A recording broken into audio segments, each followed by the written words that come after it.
Hello everyone, welcome back to Bamane Pharm Lectures, where we make pharmacy simple. In today's lecture, we are going to look at the relationship between mOsmols and mil equivalents. But remember, in our previous lecture, we looked at how we can move from mass to millimoles and then moving from millimoles to mil equivalents. So just specifically, we want to see what happens when you have been provided with mOsmols and mil equivalents, or they want you to perform any interconversion between mOsmols and mil equivalents or millimoles. Today it is our main head that we are going to look at. So pay keen attention as I am going to take you through this, and by the end of this lecture you'll be able to perform any interconversion requiring you to either convert to mOsmols, to millimoles, or to mil equivalents. And where you don't understand, drop your concern in the comment section. I'll be right there to help you. So without taking much more time, let us dive deep into the relationship between these two.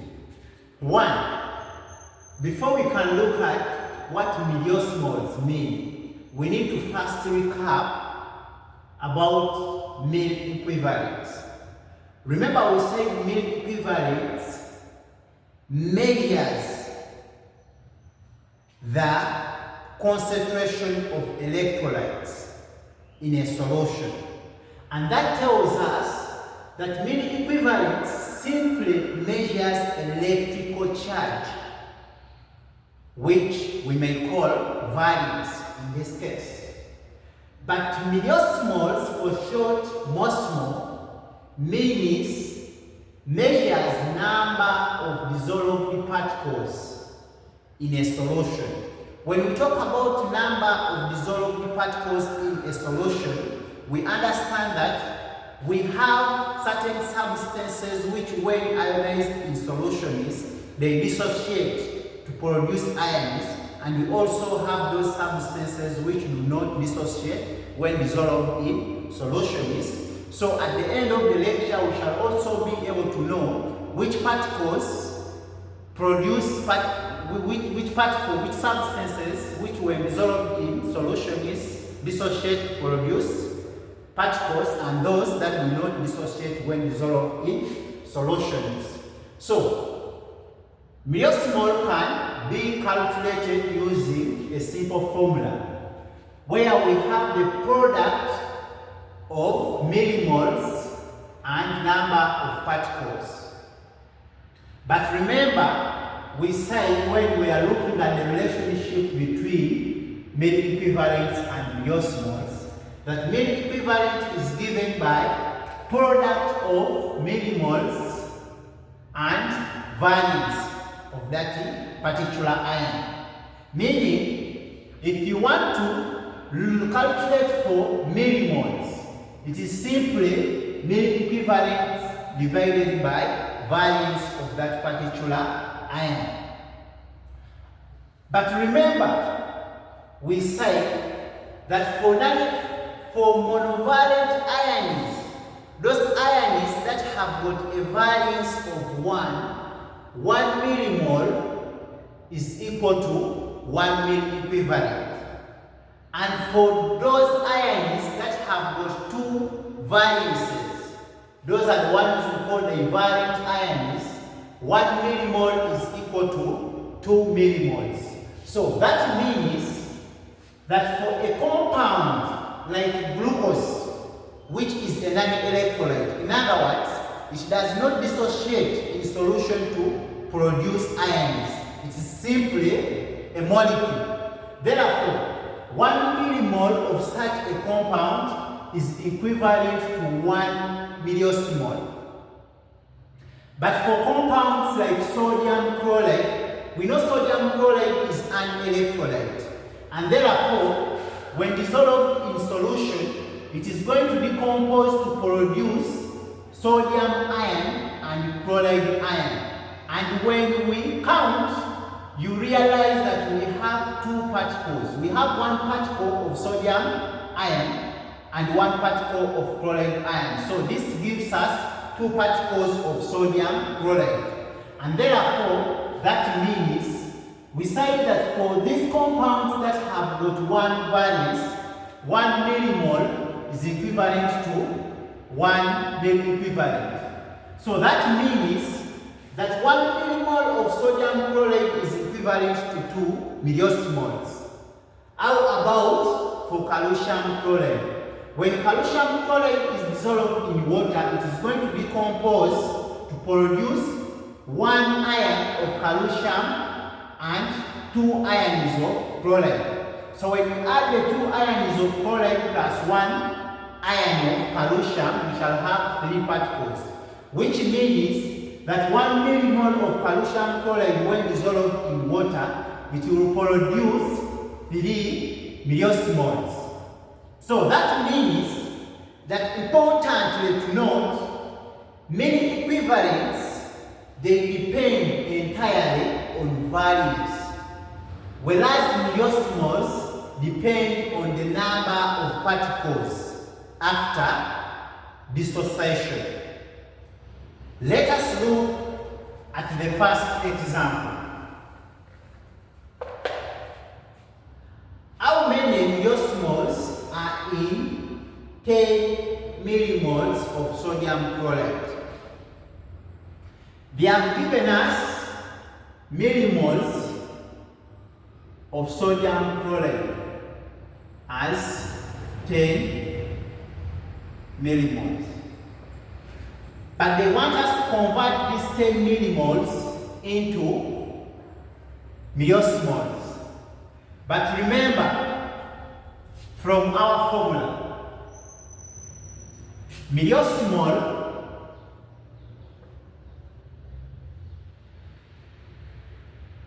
is the product of millimole times number of particles.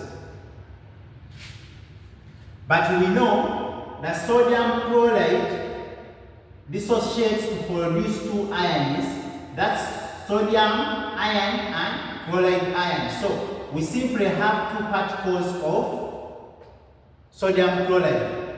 So we shall have milliosmol as 10, which has been given to us, times number of particles, which we now know it is 2. Therefore, we shall get 20 milliosmoles. So we have 20 milliosmoles of sodium chloride in 10 millimoles. Let us look at the second example. You can feel free to pause the video and try it out and see whether you can arrive at the same answer with me.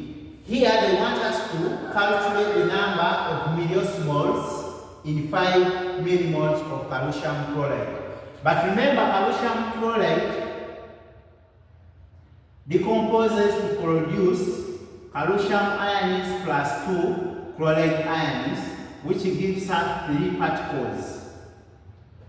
So that means that from our formula for milliosmol,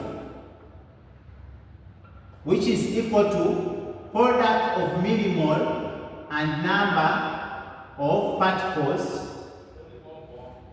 this will be equal to,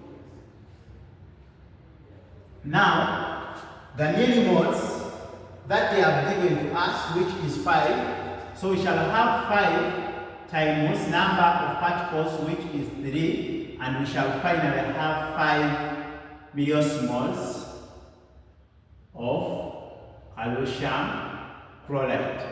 So we have 15 milliosmoles of calcium chloride in 5 millimoles. Let us look at the third example.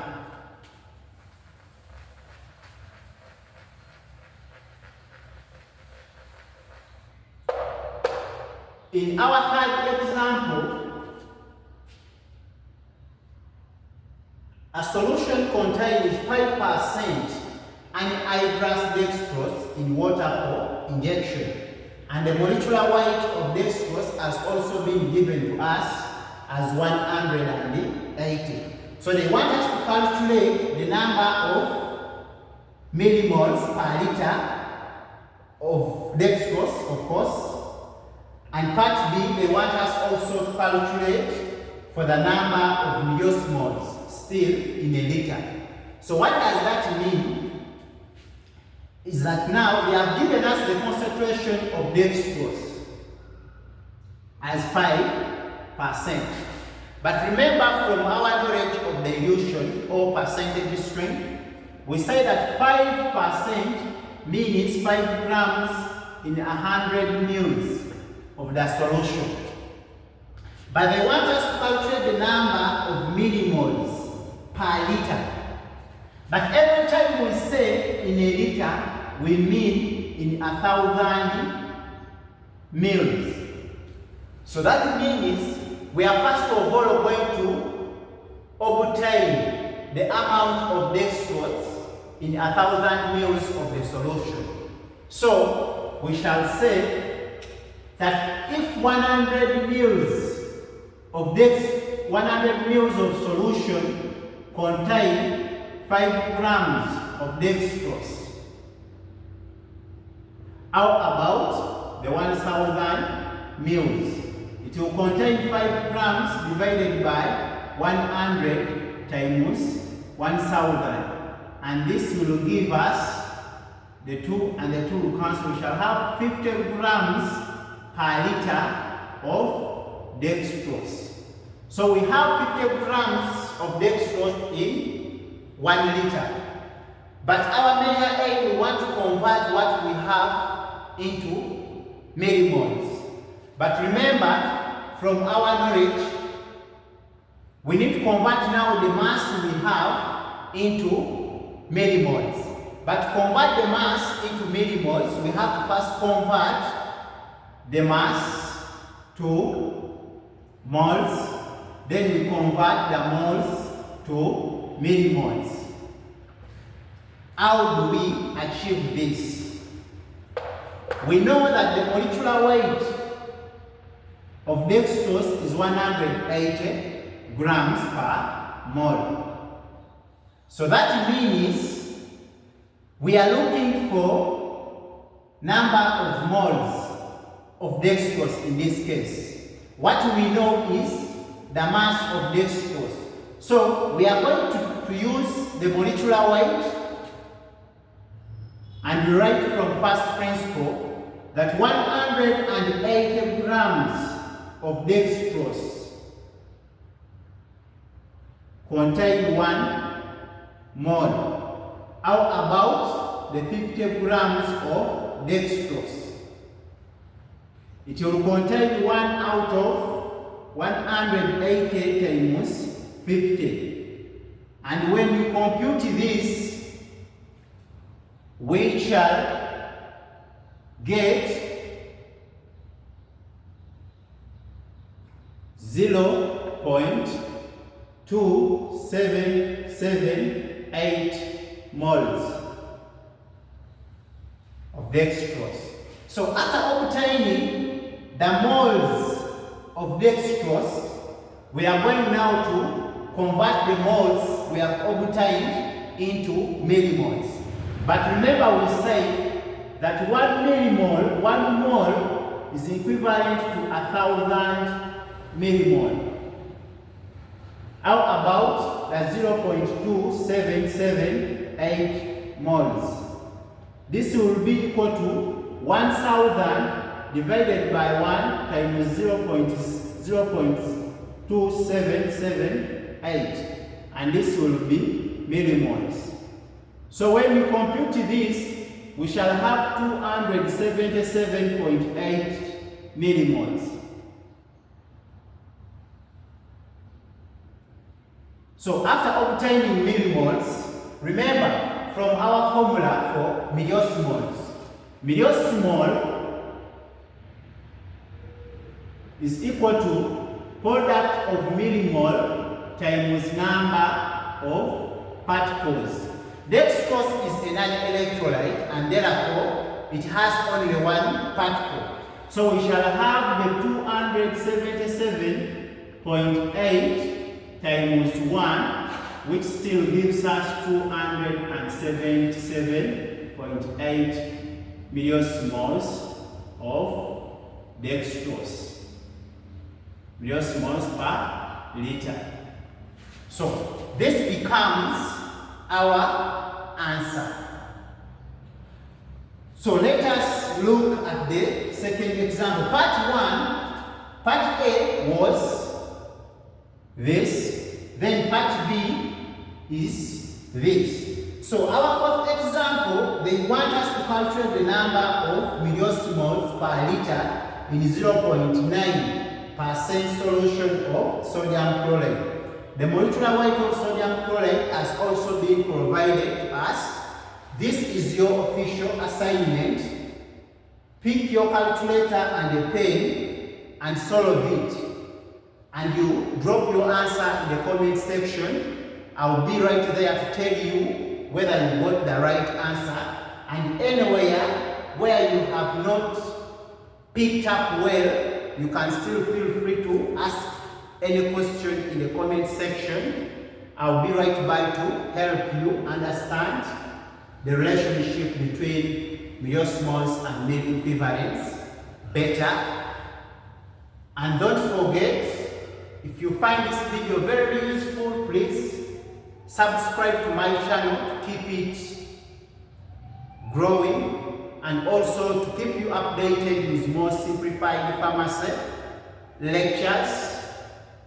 And also share the channel in your various class groups so that other people can also get this knowledge and be able to convert, to make such interconversions between mOsmols and mole equivalents and maybe millimoles.